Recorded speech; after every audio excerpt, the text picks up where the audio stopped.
Si tu aimes la tarte au citron meringuée, alors ce gâteau est fait pour toi. En fait, c'est un gâteau magique au citron avec une seule et même préparation.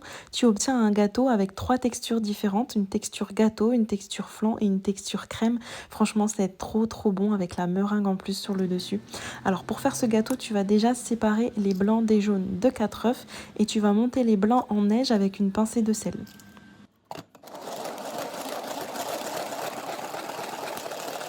Dès que tes blancs sont bien fermes, tu vas les réserver de côté. Dans un plat, tu vas venir battre les jaunes d'œufs avec 150 g de sucre.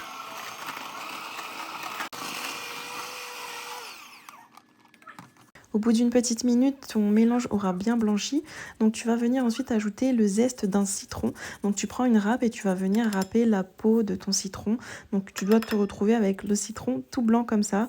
Et ensuite, tu vas verser le jus de 3 citrons pressés, ce qui correspond à peu près à 90 ml de jus de citron. Continue de mélanger au batteur, puis ajoute 125 g de beurre fondu. Il faut que ton beurre soit tiède, il ne faut pas qu'il soit chaud.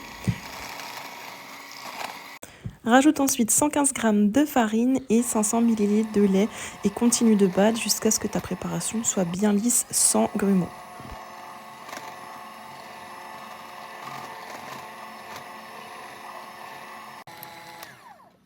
Et enfin, il ne te reste plus qu'à ajouter les blancs en neige dans ta préparation sans les incorporer complètement. Tu mélanges vraiment brièvement et ensuite tu verses ta préparation dans un moule à gâteau. Ici, j'utilise un moule de 22 cm de diamètre et tu vas le faire cuire dans un four préchauffé à 150 degrés pendant 1 heure. Après cuisson, réserve-le une nuit entière au réfrigérateur avant de le démouler. Et ensuite, tu peux le déguster tel quel ou alors rajouter une meringue sur le dessus comme j'ai fait, une meringue pour faire comme une tarte au citron meringuée. C'est une simple meringue française, tu vas fouetter 50 ml de blanc d'œuf à vitesse maximale de ton robot tout en incorporant en 3 fois 100 g de sucre. Fouette assez longtemps, environ 3-4 minutes à pleine puissance jusqu'à ce que tu obtiennes une belle meringue bien ferme. Tu la mets dans une poche à douille munie d'une douille cannelée comme ici, c'est la douille Wilton 1M.